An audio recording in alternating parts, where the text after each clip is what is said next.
جی بسم اللہ الرحمن الرحیم ایاک نعبد و ایاک نستعین۔ پہلے تو میں جب پرائم منسٹر تھا تو پبلک کی کالز لیا کرتا تھا، لائیو کالز، تو میں نے آج آپ کے کویسچنز ہیں، مجھے پتہ ہے کہ ایک پاکستان میں ایک ایسا فیصلہ کن وقت ہے، ایک ڈیفائننگ مومنٹ ہے پاکستان کی تاریخ میں، اور مجھے پتہ ہے کہ لوگوں کے بڑے سوالات ہیں، تو میں چاہتا ہوں کہ آج سوال پوچھیں، میں منتظر ہوں آپ کے سوالات کا۔ جی شروع کریں۔ Imran Khan, my name is Maryam Sulehria and I am a student. میرا آپ سے بالکل غیر سیاسی سے سوال ہے، بٹ اس سے پہلے آئی وانٹڈ ٹو سے سم تھنگ لائک آپ اپنے لٹرلی ہر جلسے میں آپ لوگوں کا شکریہ ادا کرتے ہیں کہ لائک وہ لوگ نکلے، but for me I don't know about the other people but I really felt ashamed because I think like this is the least thing we can do for you, you literally sacrifice everything just for us. اور میرا سوال یہ ہے کہ like آپ اتنے مشکل حالات میں سے گزرے ہوئے ہیں، آپ کی نروز اتنی اسٹرانگ کیسے ہیں؟ لائک آپ کو انزائٹی، ڈپریشن یہ چیزیں فیس نہیں کرنا پڑتی، اور آپ کا شیڈیول اتنا ہیکٹک ہوتا ہے، آپ ٹائم کیسے مینیج کرتے ہیں اور آپ اپنے فری ٹائم میں کیا کرتے ہیں؟ اور میں آپ سے اتنا انسپائرڈ ہوں کہ لائک آپ سوچ نہیں سکتے، اینڈ اور انشاءاللہ اس الیکشن میں آپ ہی جیتیں گے، وی آل آر وتھ یو۔ جی شکریہ۔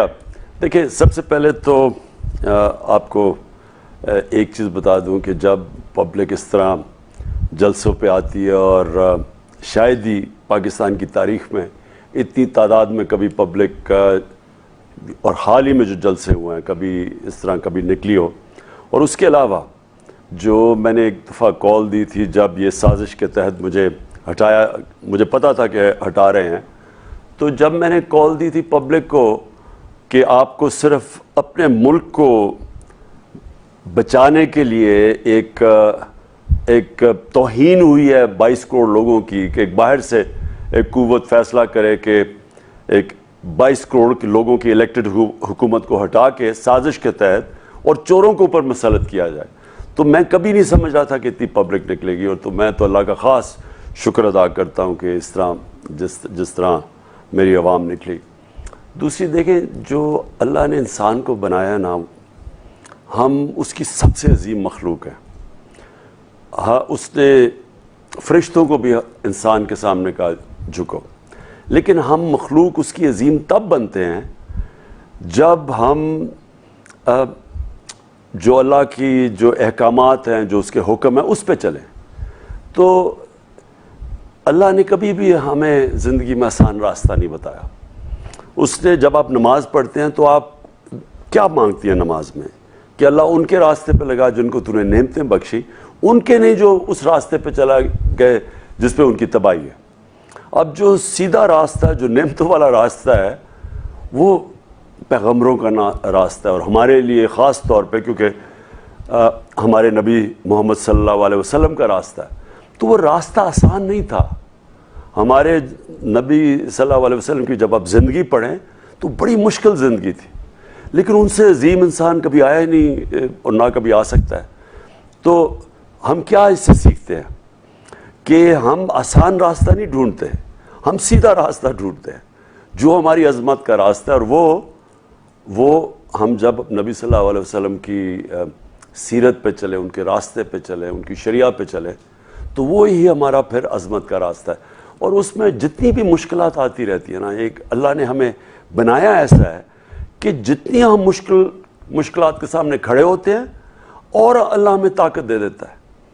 ہم اگر فزیکلی اگر ویٹ لفٹنگ کریں تو ہمارا بازو، جتنا ہم بڑا ویٹ اٹھائیں گے بازو اتنا مضبوط ہو جائے گا، لیکن جو اصل پاور ہے وہ آپ کے مینٹل پاور ہے، ذہن میں ہے۔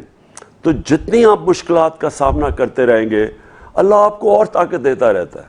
تو یہ اللہ نے ہمیں بنایا ایسا ہے۔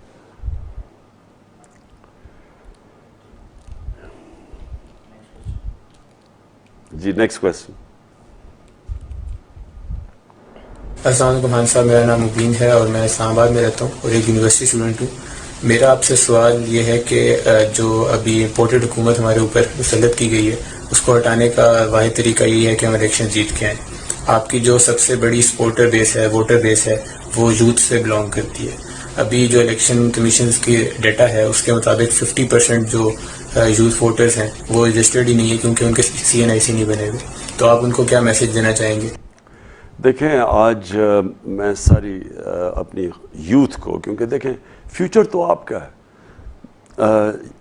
60% ہماری آبادی 30 سال کی عمر سے کم ہے، اور جو بھی آج ہوگا وہ آپ کی مستقبل کو متاثر کرے گا.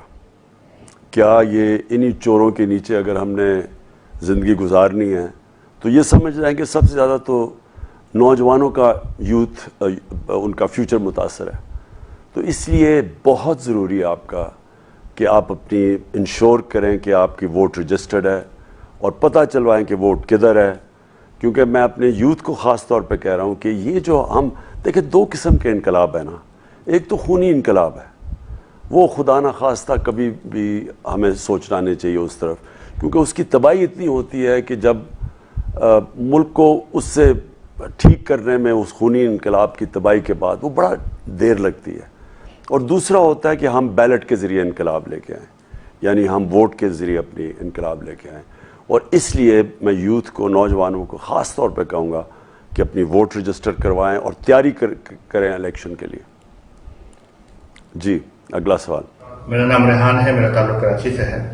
ہاں صاحب، میرا آپ سے سوال تھا شہباز شریف صاحب کا جو مقدمہ اس پر چل رہا ہے FIA میں اور نیب میں. اس میں ہم نے دیکھا کہ حال میں جو اس کیس کو انویسٹیگیٹ کر رہے تھے آفیسرز، ان کو ہارٹ اٹیک ہوا، ان کا انتقال ہوا، اور اسی کیس سے منسلک اہم شخصیت مقصود چپراسی صاحب کا بھی دبئی میں ہارٹ اٹیک ہوا اور انتقال ہوا. ہاں صاحب، اتنا اہم کیس ہے، اس کے اندر اگر اس طرح سے آفیسرز یا جو گواہان ہیں امپورٹنٹ، اگر ان کی اس طرح سے اموات ہوں گی تو خان صاحب کوئی بھی آفیسر یا کوئی بھی گواہان کسی بھی بڑے کیس کا یا کسی بھی طاقتور کے خلاف کھڑا نہیں ہوگا. تو آپ کی اس حوالے سے کیا حکمت عملی ہے، اس کیس کو کس طرح سے جو ہے آپ فالو اپ کریں گے؟ دوسرا، وٹنس پروٹیکشن ایکٹ کے حوالے سے سپریم کورٹ کا کوئی ڈائریکشن ہے، کوئی لا ہے، اس میں آپ کے پاس کیا انفارمیشن ہے اور آپ کے جو پلان ہیں ان کی کیا تیاری ہے؟ اس حوالے سے خان صاحب جی رحمان، دیکھیں جو ملک ہوتا ہے نا، ایک ملک کیسے ترقی کرتا ہے یہ بڑا امپورٹنٹ ہے آپ سب کے لیے سمجھنا. وہ ملک ترقی کرتا ہے جس کے ادارے مضبوط ہوں. اور ادارے مضبوط کیسے ہوتے ہیں؟ جب رول آف لا ہو، یعنی جب قانون کی بالادستی ہو، قانون کی حکمرانی ہو. مطلب یہ ہے کہ ہر ادارہ چلتا ہے اپنے دائرے کے اندر جو اس کو آئین اختیارات دیتا ہے. مثلا میں پولیس ہے تو پولیس کے لیے بڑی کلیئر گائیڈ لائنز ہیں کہ پولیس یہ کر سکتی ہے، یہ نہیں کر سکتی. اور FIA ہے، اس کی گائیڈ لائنز ہیں، نیب ہے، اس کی گائیڈ لائنز ہیں، ہر ادارے کی گائیڈ لائنز ہیں. تو جب ایک ملک کا قانون ختم ہوتا ہے، رول آف لا ختم ہوتا ہے، جب اس ملک کے اندر طاقتور کا ایک قانون ہو جاتا ہے اور کمزور کا دوسرا، تو یہ یاد رکھیں کہ ہمارے نبی صلی اللہ علیہ وسلم نے تقریباً 1500 سال پہلے کہا تھا کہ تمہارے سے پہلے بہت بڑی قومیں تباہ ہوئی، جدھر طاقتور کے لیے ایک قانون اور کمزور کے لیے دوسرا. یعنی جدھر انصاف نہیں ہے، جدھر رول آف لا نہیں ہے. حضرت علی رضی اللہ تعالیٰ نے اسی چیز کو کہا کہ ظلم، کفر کا نظام چل جائے گا لیکن ظلم کا نظام نہیں چل سکتا. نا انصافی، یعنی جدھر رول آف لا نہیں ہے وہ چل سکتا.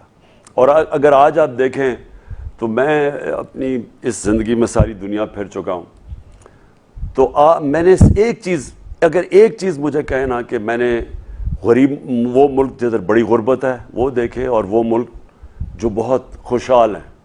اگر ایک فرق ہے ان میں تو جو غریب جدھر غربت ہے وہ قانون کی بالادستی نہیں ہے.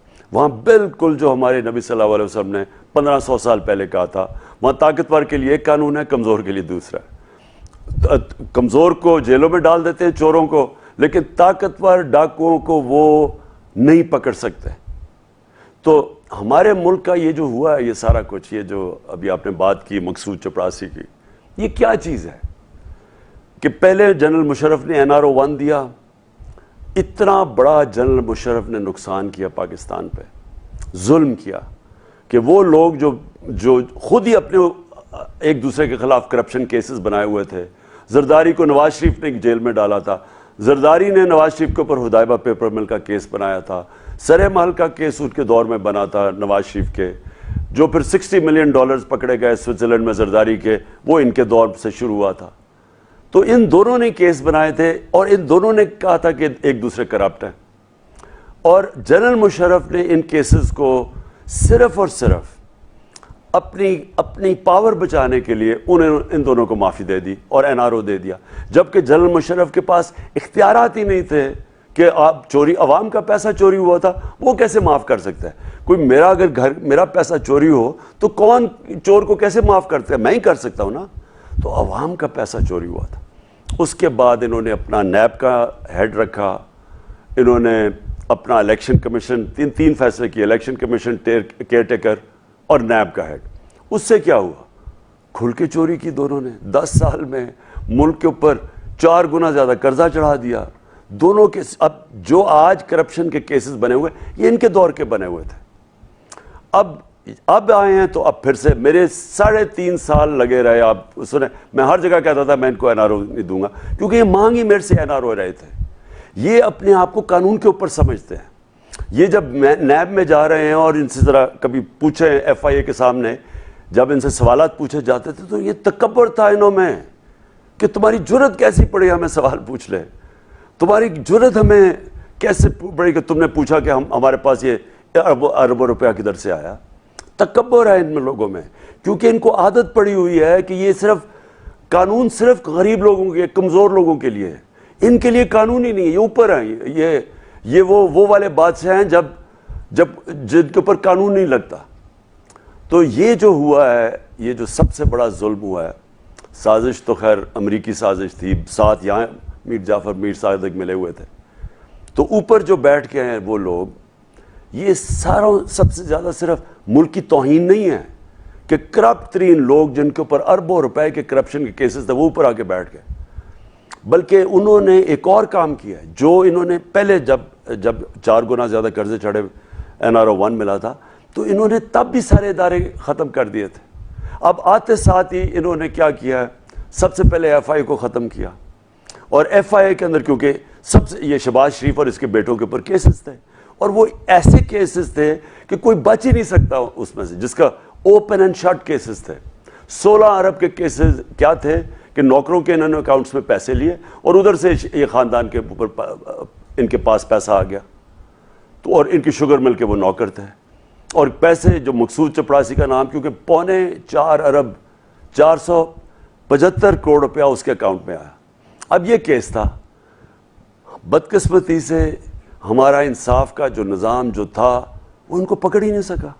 ہم کوشش کرتے رہے، ہم گورنمنٹ میں بیٹھے ہوئے تھے، وہ کبھی ڈیٹس لمبی ہو جاتی تھی، کبھی ان کی کمر میں درد ہو جاتی تھی، کیس ہی نہیں لگتا تھا اس کا. پھر لگتا تھا، پھر ایڈجسٹمنٹ، پھر بینچ ٹوٹ جاتا تھا. یہ مذاق چلتا رہا ادھر تک، اور تب تک انہیں پتا تھا یہ سب سے زیادہ شہباز شریف اس سازش کے بیچ میں تھا. اس کو سب سے زیادہ فکر تھی کہ اگر اور تھوڑا ٹائم ہو تو اس نے جیل میں چلے جانا تھا. تو انہوں نے آتے ساتھ ہی کیا کیا، اب یہ اس ملک کے لیے المیہ فکر ہے. یہ ذرا دیکھیں، میں نے یہ نوٹ کیا ہوا ہے آج کہ ان کے کام کرنے والے 4 نوکر جو تھے، 4 نوکر وہ اب تک مر چکے ہیں. سب سے مقصود چپڑاسی وہ 50 سال کا بھی نہیں تھا، ہارٹ اٹیک سے مر گیا. غلام شبیر جو پیسے لا کے ان کو ڈپازٹ کرتا تھا ان کا اکاؤنٹ میں، جو کیا کہتے ہیں، جو رنر تھا جو پیسے ڈپازٹ، وہ مر گیا. محمد رضا وہ ہارٹ اٹیک سے مر گیا، اور گلزار احمد ایک PN تھا، اس کا بھی پتہ نہیں چلا، وہ بھی مر گیا. تو یہ 4 وٹنسز تو مر گئے. اس کے بعد جو 2 انویسٹیگیٹنگ آفیسرز تھے، ایک ندیم اختر، اس کو ہارٹ اٹیک ہو گیا، اور دوسرے جو اصل ان کے آفیسر تھے ڈاکٹر رضوان، وہ ہارٹ اٹیک سے مر گئے. اور جو اور بھی انٹرسٹنگ چیز ہے کہ آج کی خبر یہ ہے کہ عمران رضا جو کہ اینٹی کرپشن کے تھے، جو کہ فیصل آباد میں ان کے بڑے وزیر کا اس کا جو انویسٹیگیٹ کر رہے تھے اس کی کرپشن، وہ اس نے کوئی خودکشی کر لی ہے کہ پنکھے سے لٹکا ہوا نظر آیا، جبکہ اور پولیس نے کہا ہے خودکشی ہے، لیکن لوگ کہتے ہیں کہ یہ اس کو مرڈر کیا گیا. کہنے کا مقصد یہ ہے کہ یہ کیا پیغام گیا آج سارے اداروں کے اندر، پیغام گیا ہے FIA میں، پولیس میں، نیب میں ساری جگہ پیغام گیا کہ اگر آپ نے اس مافیا کو ہاتھ لگایا تو آپ کا یہ انجام ہوگا. کوئی ان کے اب کیسز کے اوپر ہاتھ نہیں لگائے گا. یہ انہوں نے ایک دہشت پھیلائی ہے اپنی. اور دوسری چیز, نیب کا اب ہیڈ, یہ اب انہوں نے قانون لے کے آئے ہیں کہ نیب کے اوپر اب شہباز شریف بیٹھ جائے گا. ان کی فیملی کے اوپر 45 ارب روپے کے کرپشن کیسز ہیں, اب یہ بیٹھ جائے گا نیب. دوسری طرف آصف زرداری, انہوں نے جو امینڈمنٹس کی ہیں, یہ سارے لوگ جن کی کرپشن کے کیسز بنے ہوئے تھے ان کے دور کے, وہ سارے کیسز اب یہ معاف ہو جائیں گے. سو یہ سب سے یہاں اس ملک کے آج جو ادارے ہیں وہ سارے سسٹمیٹکلی تباہ ہوں گے. رہ جائے گی پاکستان کی عدلیہ. اور میں آپ کو یہ بتا دوں کہ جو ماضی میں ہم نے دیکھا ہے, انہوں نے کبھی عدلیہ کو بخشا نہیں ہے اگر وہ ان کے خلاف جاتی ہے. جسٹس سجاد علی شاہ کا چیف جسٹس تھے, سپریم کورٹ کے اوپر حملہ ہوا, یہ کبھی ہوا ہی نہیں ہے میرے خیال میں کسی جمہوریت میں. ڈنڈوں سے حملہ کر کے اس کو بگایا, اور پھر باقی ججز کو بریف کیس چلے, کوئٹہ بینک کے اوپر بریف کیس چلے, پیسے دے کے رشوت دے کے ان کو خریدا. جسٹس کو ٹیلی فون کرے, جسٹس قیوم صاحب یہ فیصلہ چاہیے بے نظیر کیس میں. یعنی وہ ارشد ملک, وہ جج تھا ان کے کرپشن کیس میں, اس کے اوپر کوئی ویڈیوز نکال دی پکڑ کے. جسٹس ثاقب نثار ایکس سی جے, اس کی کوئی آڈیو ٹیپ نکال دی, وہ پتہ چلا وہ. تو یہ مافیاز ہیں, ان کو سپریم کورٹ نے سسلین مافیا کہا تھا. اور ہم سب آج جس جد و جہد میں ہیں, جو میں کہتا ہوں کہ حقیقی آزادی کی جو جنگ ہے, یہ ان کے خلاف ہے. کہ ہم اگر ان لوگوں کو تسلیم کر جائیں, مجھے جو لوگ کہتے ہیں آپ اسمبلیوں میں چلے جائیں, جس دن میں اسمبلی میں گیا اس کا مطلب میں نے ان کو تسلیم کر لیا ہے, ان کی اس سازش کو اور ان چوروں کو میں نے تسلیم کر لیا. تو اس لیے تو ہم نے تو فیصلہ کیا ہے کہ ہم مسلسل ان کے خلاف جد و جہد کریں گے. یہ پولیٹکس نہیں ہے, یہ جہاد ہے اپنے ملک کے لیے.